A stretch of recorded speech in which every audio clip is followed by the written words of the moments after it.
Hello and what is up guys, Arai here and welcome back to some more automation and BeamNG Drive. Today we are doing something a bit different. As you can tell by the title, we are making the fastest car in the world in the 1950s. So let's just go back, to the year 1955. So 1955, that's when Mercedes released their very famous car, the Mercedes-Benz 300 SL Gullwing or SL300 Gullwing. What that was a two-door coupe, a very beautiful car actually, one of my favorite cars of all time.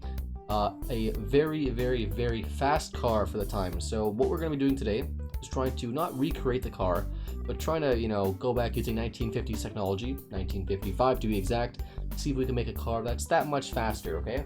So in 1955, the Mercedes SL300 Gullwing could hit, I think it was 152 miles an hour with a 3-liter straight 6 engine. I think it was dual overhead cam or single overhead cam.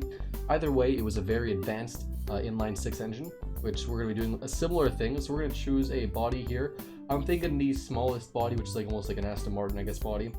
The smallest one possible.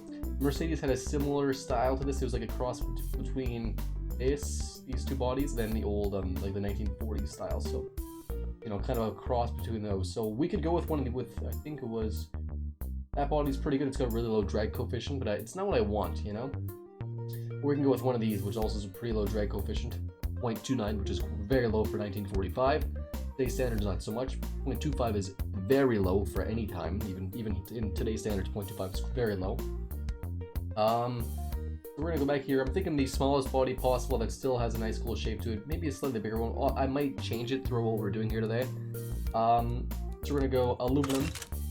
So it's gonna be an expensive car for sure, but the Mercedes SL300 actually came in at about $7,000 American in 1970 or 1955, sorry, which equivalates to around $70,000 in today's money. So 70 grand. Those cars nowadays are worth millions, or actually hundreds of thousands, probably to millions, depending on the model and stuff. So we're gonna start with aluminum panel material, just because aluminum is lightweight, obviously. Chassis, we're gonna do just the monocoque, which is probably the best bang for our buck here. Steel, I think it was probably a space frame for the SL. I can't remember. I could check, but I'm not gonna. It was either monocoque or a space frame, a tubular chassis. We'll do monocoque. We're gonna do front-mounted longitudinal engine, so it's front engine, rear-wheel drive. It's gonna be, like all performance cars of that era. We're gonna have I think we're gonna have, what would it have had? It's gonna have the Pearson struts probably, nothing too crazy than double wishbones. So a fairly fancy suspension setup for the 1950s, and pretty standard for lots of cars today even. So it had a straight 6 engine. So we're gonna shoot for more than 220 horsepower with a pretty advanced engine. Of course, the engineering time is not going to be realistic in this, just because it's impossible to get it realistic. I guess for lots of things it's impossible. For high performance car in the 50s for sure. Inline 6, cast iron because that's all we have, and dual overhead cam 4 valves. So this is going to allow us to rev a lot higher than a push-rod engine or a overhead cam. We are going to go with cast iron everything, and then of course no variable valve lift. We don't have that.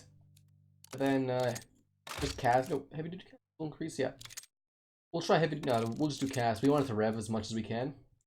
We're gonna set the cam profile at 80 to start, and we'll keep the compression at 9.5 to 1, which is what I think one of the models had. No turbos, of course. We can skip, and we'll do. We'll start off with a single barrel triple carburetor setup with performance intake, and probably just a regular let it to start. So what's special about this car, obviously, is it's a beautiful looking car by any measurement. Also, the engine itself was, I don't want to call it an engineering masterpiece, but it was a very well designed engine. It was very ahead of its time. I think it was built in part as a racing engine. If not, it was a racing engine. So we're gonna keep all this standard for now. We'll play with it later. We're gonna go long tubular, and we're gonna do just no mufflers for now. Okay, again, this is a a production car, but it's a high performance car. Obviously, we're building the land speed record car of the 1950s. So right off the bat here, it is underpowered for the car's weight. Well, that makes sense. It only has 20 horsepower, and the engine doesn't even work. So we're gonna lower the ignition timing down to nothing. First off, and we'll set the fuel mixture to. It's running pretty rich. We'll set it to 12. Crank up the ignition timing, and 15. We're at about 185 horsepower with just single barrel triple carb, which is pretty good. We can actually go DCOE, so like race carbs. We can get some more power out of that, obviously. Engineering time, look at that, we're already in a pretty advanced time. Go back to single barrel carb. We should have barely any time.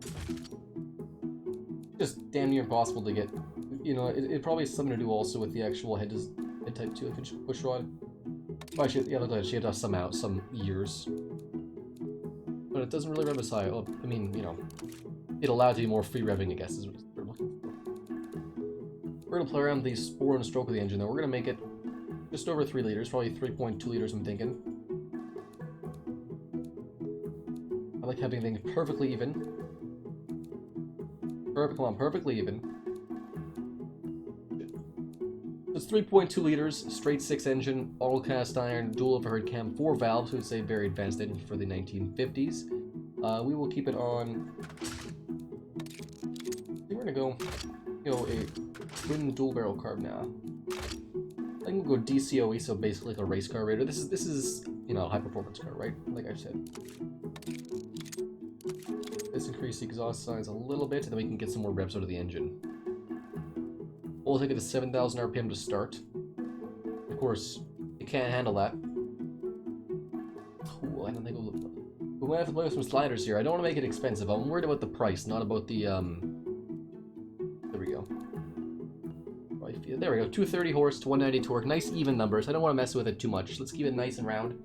Of course, it takes 10 years to engineer this engine. Just for the engine, so it's terrible. The cost is, the weight's 580, which is heavy actually. It's not very efficient at all, and pretty bad throttle. It's overall not a great engine, of course. It's the 1950s. We'll start the engine up now and just listen to it just for a sec.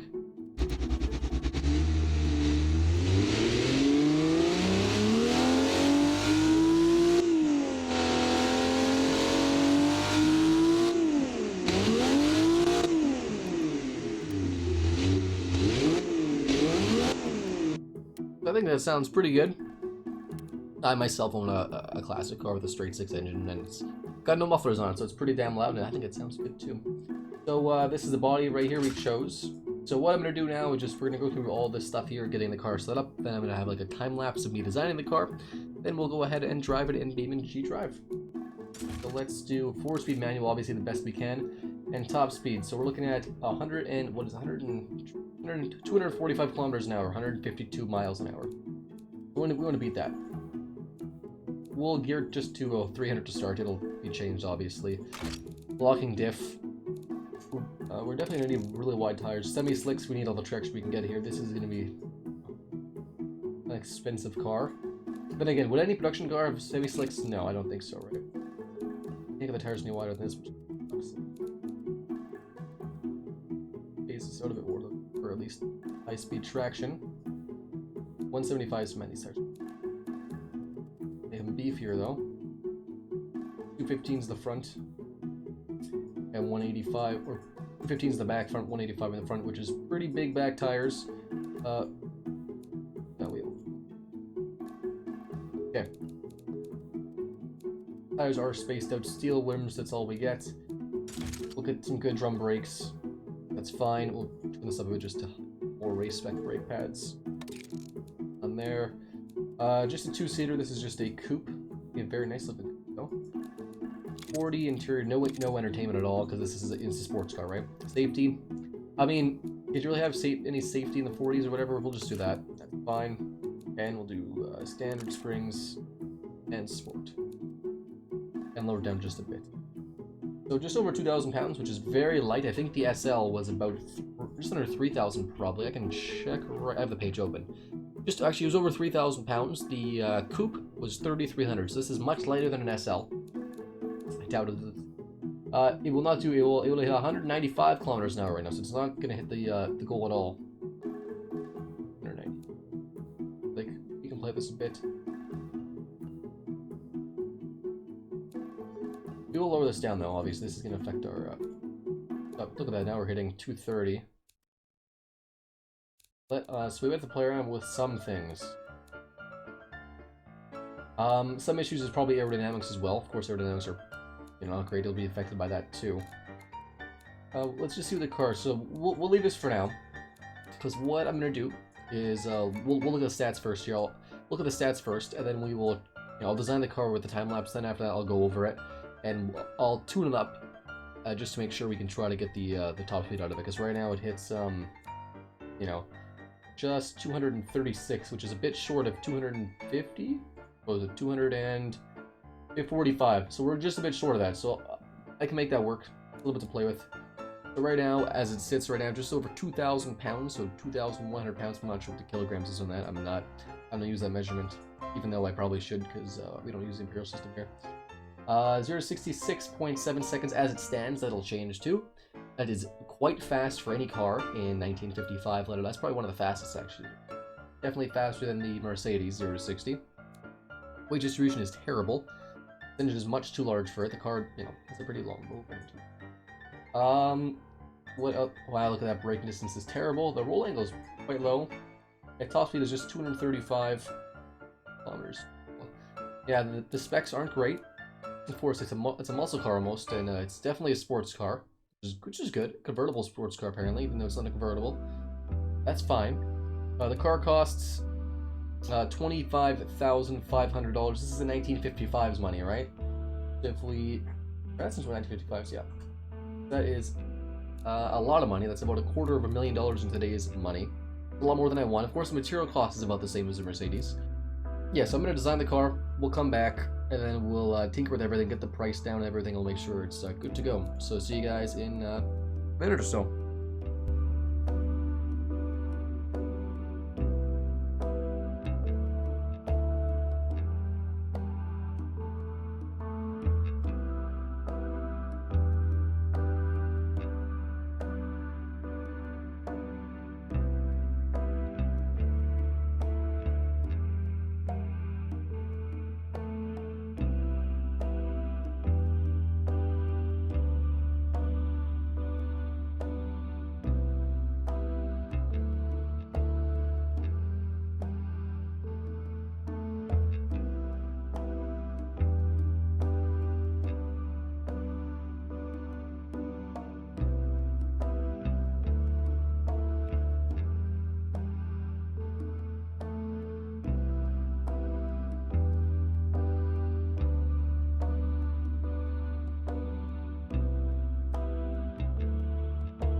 Alright guys, the car is finally done. It's taken actually a bit longer than I wanted to, so of course I designed the car, then I actually modified other specs of the car to make it so it performs like the fastest car in the world should. It does cost, a fair bit more than what I was hoping. From what I can find online, again, the Mercedes was selling for about, I think it was about $7,000 US dollars in the 1950s, so around, I think it was like, what, $80,000, something like that today. It was quite expensive. It was, not crazy, but our car sells for $30,000, which is dramatically more. So it's like, what, 4 times that? It's like, 400,000, 300,000, something like that. So this is a very expensive car. I mean, if, we're using this as, money from 1955, I guess, which is what I'm sort of thinking we're doing. You see here, actually, I did change the roof in the back end just a bit, so I took off that weird double window thing I was doing, that whole crazy thing. It was definitely different, but like, at the end of the day, I want something that looks a bit more down to earth for a car that's still supposed to be cheaper. Of course, it's cost a lot more than it is, and the sole purpose of this car was to beat the Mercedes-Benz. It did. We can see exactly how much by. So the record for the Mercedes was 252 kilometers an hour. We reached 253. That's our theoretical top speed. I don't even know if there's a track long enough to get to that, but that's what we're saying. We beat it. So what I've changed, the car actually weighs, I think, a bit less. It weighs, instead of like 20, I think it weighed like 2,200, which the Mercedes weighed, I think, like mid 2,000s pounds. This thing weighs 2,000 pounds on the nose. I think we decreased safety a bit, increased some engine sliders, because it just wasn't possible to make a car this fast. And of course, I love keeping my horsepower torque numbers at even amounts because it just I just can't do it. I can't do 301 horsepower. I can't do that. Although I'm sure I can get more than 300 horsepower to this engine. That's not the point of this exercise, we'll call it. This is fastest car in the world, you know, without being a $1 million car. Of course, this car is still really expensive. Let's look at the design quickly here. So the name, you can see by the top, it is the M320. You know, just some sort of sports, you know, name from the 50s, I guess. It's just, you know, they didn't really give any thought to it. All they wanted this car was to beat the Mercedes-Benz, and they did it. The trim model, so it's called the Speedster, so most people just call it the, you know, the Maven Speedster. Maven's the name I give all my cars, the brand. And Speedster is what most people just call it, but it's the Project M320, basically, 3.2 liter straight six. You know, big grille in the front, small grille at the bottom here, then we got some chrome trim, and then some body painted bumper, some, you know, round headlights, some turn signals, etc. These are like fog lamps, I guess, what that is. There's no turn signal on the side because you don't need that. This is a high performance. You don't need that.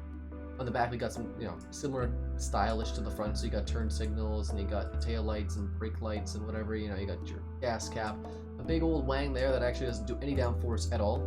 It's creating lift, creating about 160 pounds of lift. So for the front, and then about 40 or 50 pounds, 60 pounds. No, what is it?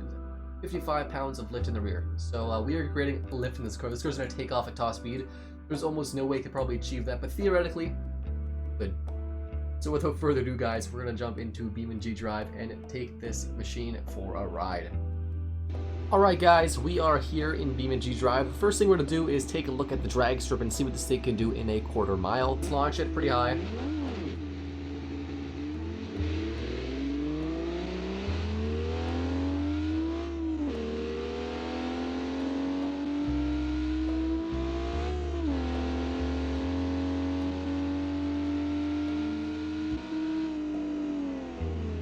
So just under 15 seconds is the first run. We're going to do one more just because that was a terrible launch. And we're going to try also with the rear differential locked. Try that. We're going to revert really high here.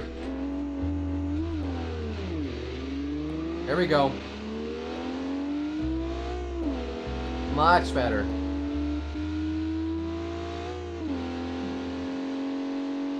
Look at that. Just under a few seconds shaved up the time, so quarter mile. This is what I'll say is the final number. So 13.6 seconds is my final quarter mile time of the car. Now we will just take a look at the track and see what this thing can do on the automation test track in the game, just to see how it drives and stuff. So we'll try that out. I'll see you guys in just a sec. Alright guys, now we are here at the automation test track. We're just going to be free roaming it, not actually driving around the track this time, just to sort of see how it handles. So we're ready to go, basically. And from what I've learned in the short time I've driven this car is that it is not good in anything other than straight lines, but, you know, you can probably say that about every car from 1950. So, you know, it's not saying a ton.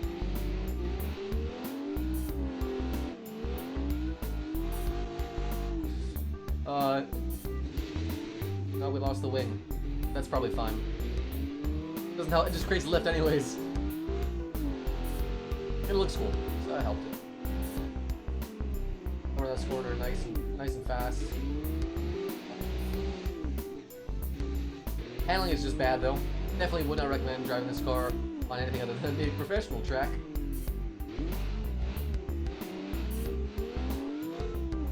Wow. Was not turning there.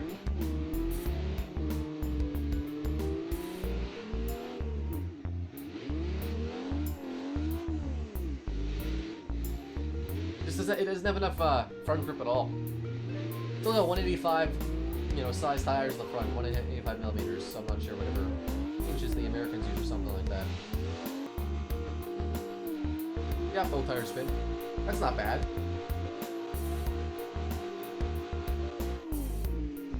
The only reason they spin, it's not, you know, 300 horsepower is not a ton, and the torque's even less. It's just because the rev's so high and it's already, you know, just at peak power the whole time. So.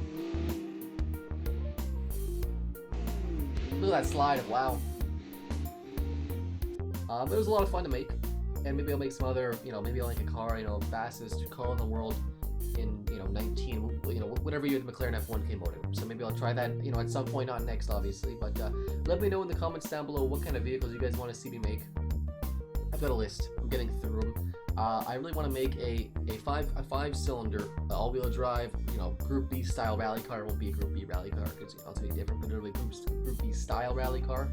That's something I want. It's a priority on my list. I think I want to build, some more sports cars. Maybe a modern luxury sedan is something I want to build too. Actually, just a barge. Of course, who doesn't love barges? If you have ideas, let me know down in the comments below. I'm always looking for more guys. Appreciate feedback and stuff. So thank you guys so much for watching, and as always, I'll see you next time.